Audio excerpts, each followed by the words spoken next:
Hey guys, in today's video I got my buddy John visiting from Cebu here, and we're going to talk about transactional relationships in the Philippines. Is this a reality? Is this what you can expect or not? Stick around.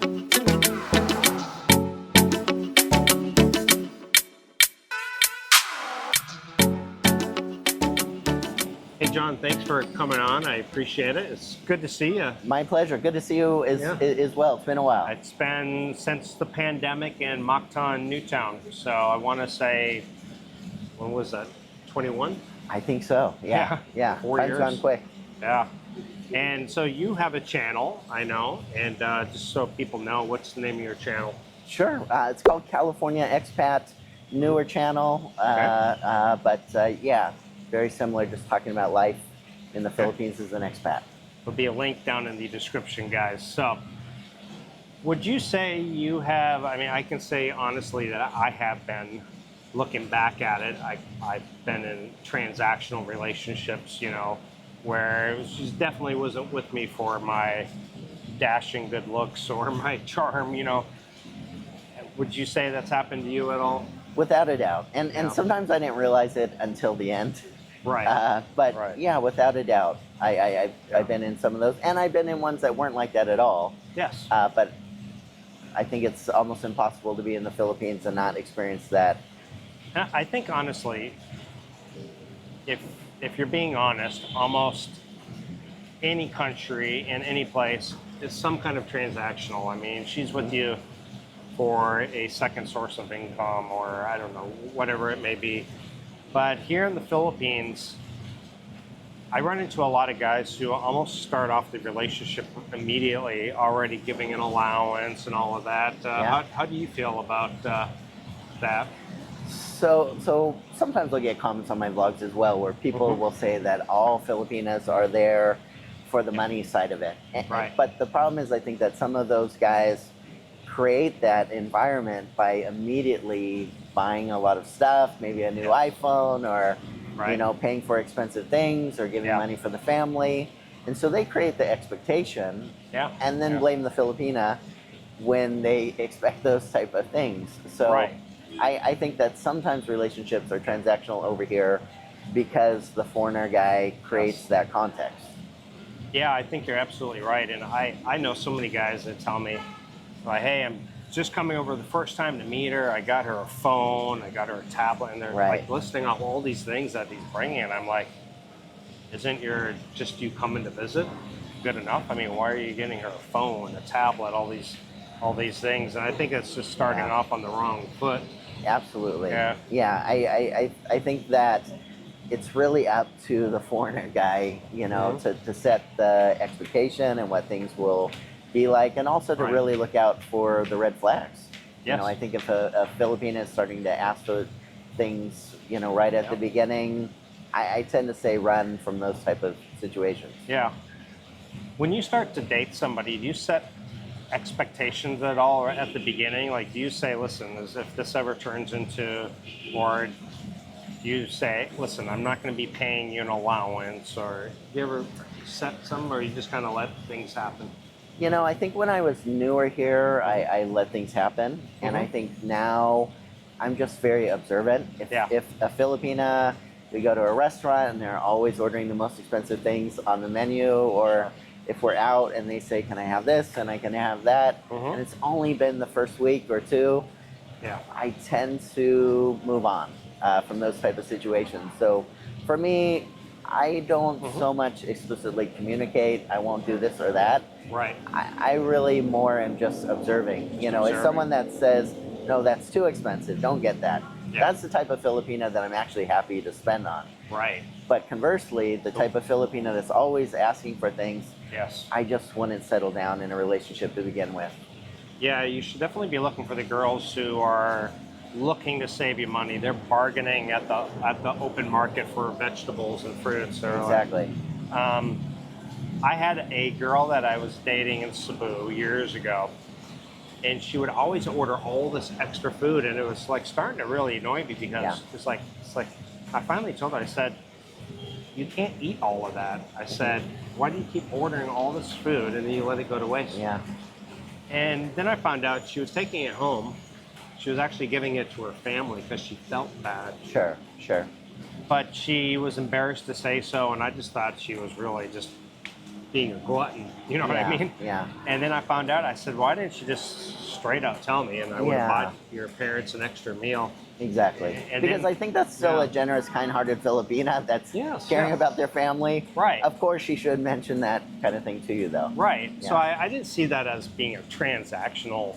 I just saw it as a girl who just felt bad. She's eating a nice meal. Her parents are at home eating rice, whatever. Yep. So, well, you know, that's probably someone that would also care for you if you were missing out on something as well. You would hope so, yes. Yeah. Yeah. Now, as far as, you know, for me, I always thought, okay, to get away from the transactional relationship, it's better to find a girl who works. But then that also comes with its own set of problems too, right? That's true. That's true. I mean, I've had relationships here with Filipinos that only worked.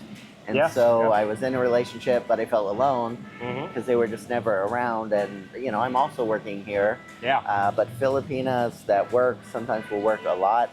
Definitely employers here are not remotely sensitive to, you know, work-life balance and things like that. So it's a blessing and a curse if a Filipina is working, in my experience over here. It is. You know, you're happy that they're working. They're a go-getter. They, you know, they keep themselves busy because sometimes it can be smothering. But then at the same time, then you have somebody who doesn't who doesn't have time to see you. Yeah. You know, so I do think though, if a Filipino is working, it does say that they're willing to make some effort. So I think that. Tell me if you think I'm wrong, but I think there's probably a lower chance that it would be a completely financially transactional relationship if a Filipino has some work ethic to be out there working. So what is a happy medium for you then? I haven't found one, to be honest. That can be the problem, right? You get guys that, I find a lot of guys will do this. They will find a good girl, she's working, and they almost turn it into a transactional relationship because they say, listen, I want to spend time with you. Quit your job. I'll pay you what your salary was, $15,000. And now they've turned it into a transactional relationship. It's true. Yeah, it's very true. And how do you get away with that? Because I understand why they do that, because it seems reasonable that they would kind of compensate for that. I think, though, if it was a Western relationship, it wouldn't work that way. So here, because salaries are so much lower, there's the possibility of that. So for me, you know, probably the closest I could say to a happy medium is if we agree on what things will look like from day to day, whether she's working or not. I just think that it's just saying, you know, on the 15th and 30th, I'm going to give you X amount of money. You just really turn that into a very financially transactional relationship. So I agree. I'll talk to guys that'll say all relationships are transactional. And for me, it depends on, do we mean monetarily transactional or in the sense of I'm going to get some things from this relationship and you are. I think all of us do go into a relationship because we're going to get something out of it. Guys as well. But the money piece could really sour things over here. Yeah. And I have found that when they work here, they really work. Like a typical that I run into is they'll have one day off a week. Sometimes they'll have 12-hour shifts. I've even run into girls who only had one day off per month. Wow. Yeah, that's incredible. Yeah. Like, I think those are the girls that sell like phone cases and things like that in the mall. Like, right. Yeah, I think some jobs over here are commission only, a lot of massage type jobs or things like that. So, but any retail type of job at the mall or anything like that, they're pretty much working 6 days a week. Yeah, they are. Yeah.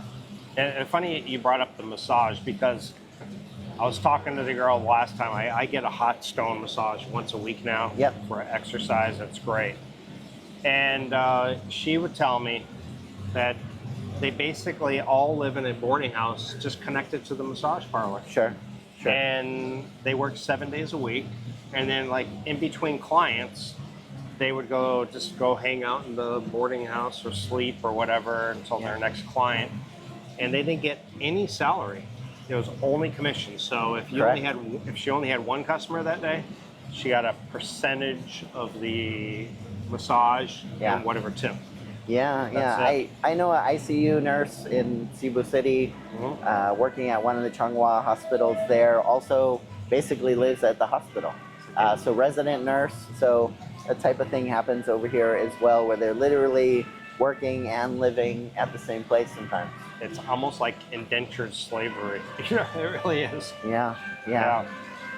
So, well, in the end, I guess neither one of us have figured out what is best as far as, you know, do you date a girl who's got a full-time job? Do you ask her to quit? Do you maybe find a girl who just runs her own business? It's just really...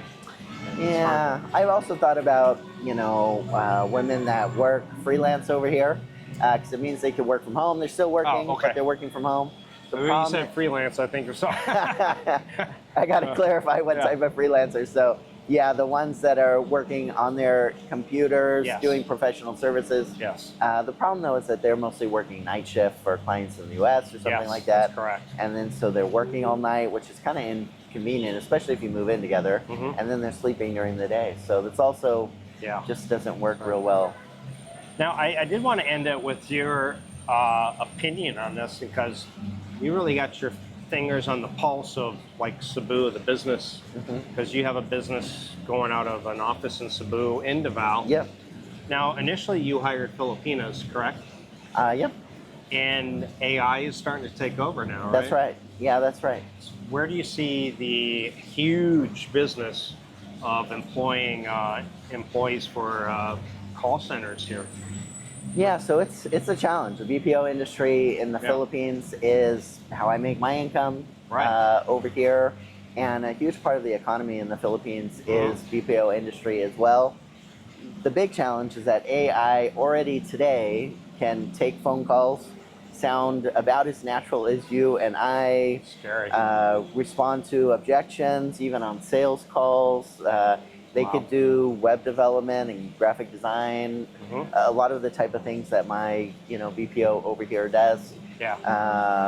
You know, I was involved in the healthcare BPO for a while as well, hiring Filipina nurses that would work as medical virtual assistants in the U.S. And even NVIDIA now has a nurse, AI nurse, that's able to do those type of things. So pretty much anything that I do with my BPO business here, even high-end jobs like web developers, can be done by AI today, not the future, today. So why will people keep, using BPO services, especially customer service jobs, which are the most the most popular type of jobs over here? For me, I think that they haven't quite perfected it yet, but they're so close.